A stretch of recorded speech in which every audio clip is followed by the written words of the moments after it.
الحمدللہ رمضان المبارک کا مہینہ اللہ نے ہمیں عطا فرمایا، اس میں ہم نے روزے رکھے۔ اب جیسے ہی چاند نظر آئے گا، جیسے تراویح ختم ایسے ہی روزے ہی ختم۔ لیکن یہ ہماری غلط فہمی ہے، رمضان گزرتے ہی تراویح تو ختم ہو جاتی ہے، روزے ختم نہیں ہوتے۔ اتنا فرق پڑتا ہے کہ روزوں کی فرضیت ختم ہو جاتی ہے۔ آپ صلی اللہ علیہ وسلم نے رمضان کے علاوہ بھی سال بھر میں کچھ ایام، کچھ دن ایسے ہیں جن میں روزہ رکھنے کی ترغیب دی ہے، اگرچہ وہ فرض نہیں ہے۔ نہ رکھیں تو کوئی آدمی، کوئی شخص رمضان کے علاوہ پورے سال ایک روزہ بھی نہیں رکھتا تو گناہ نہیں ہے، حرام ناجائز نہیں ہے، لیکن روزے کا ثواب بہت ہے۔ جیسے نفلی نماز میں کچھ نمازیں ہیں جن کی کا بہت ثواب ہے، ایسے ہی نفلی روزوں کا بھی ثواب ہے۔ حدیث میں ہے، رسول اللہ صلی اللہ علیہ وسلم نے فرمایا، رمضان کے بعد سب سے افضل ترین روزہ محرم کے مہینے کا روزہ ہے، یعنی 9 اور 10 محرم یا 10 اور 11 محرم۔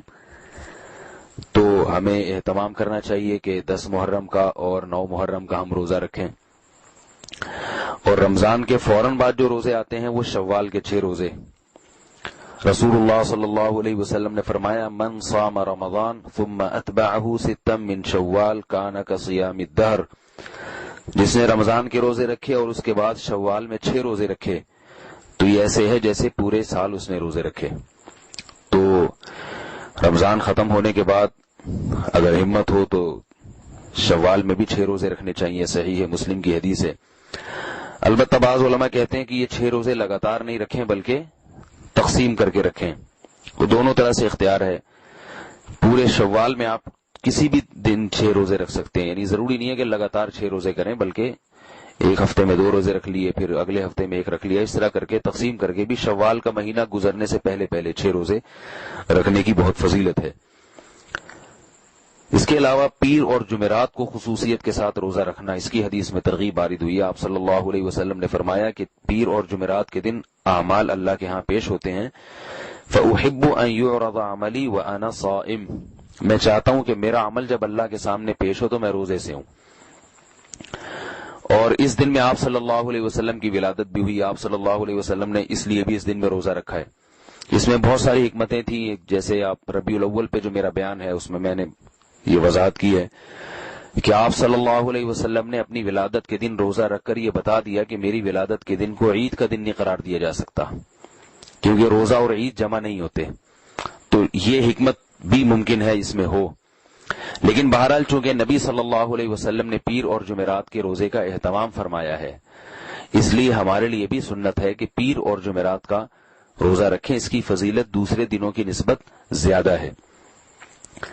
اس کے علاوہ مہینے میں 3 روزے ایام 20 کے، یعنی جب چاند خوب روشن ہوتا ہے، 13، 14 اور 15ویں تاریخ کا چاند، 13ویں کا چاند جب ہو اور اگلے دن 13ویں تاریخ ہو تو 13ویں تاریخ، 14ویں تاریخ اور 15ویں تاریخ، کسی بھی اسلامی مہینے کی 13، 14 اور 15 تاریخ کو 3 روزے جس نے رکھے، حدیث میں آتا ہے رسول اللہ صلی اللہ علیہ وسلم نے فرمایا، صوم 3 ایام من کل شہر صوم الدہر کلہ، متفق علیہ، کہ جس شخص نے ہر مہینے 3 روزے رکھے اسے پورے سال کے روزوں کا ثواب ملے گا۔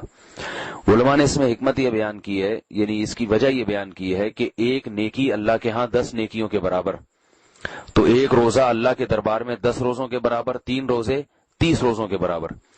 تو جب ہر مہینے میں 3 روزے ہوں گے تو اس کا مطلب اللہ کے ہاں یہ لکھا جائے گا گویا اس نے پورا مہینہ روزہ رکھا ہے، تو ظاہر ہے جب ہر مہینے 3 روزے تو پورے سال روزوں کے برابر اس کو ثواب دیا جائے گا۔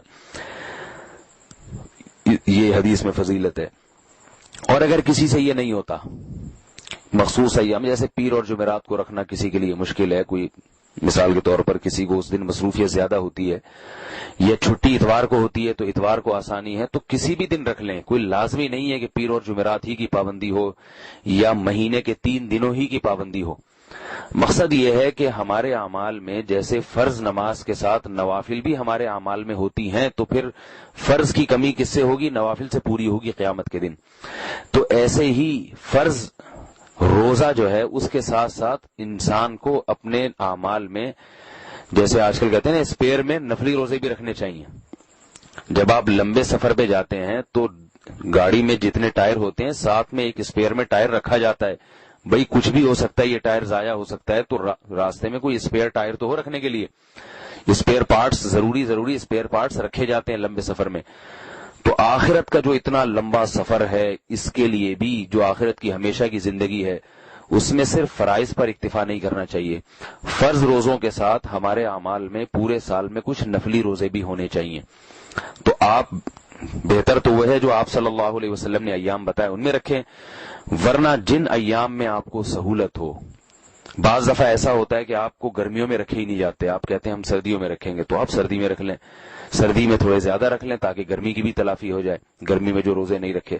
تو کسی بھی طرح سے ہو, بہتر تو یہ کہ جو ایام بتائے وہ ہیں, نہیں تو آپ کو جیسے ممکن ہو, جیسے آسانی ہو, روزے ہم سب کو کچھ نہ کچھ رکھنے چاہیے.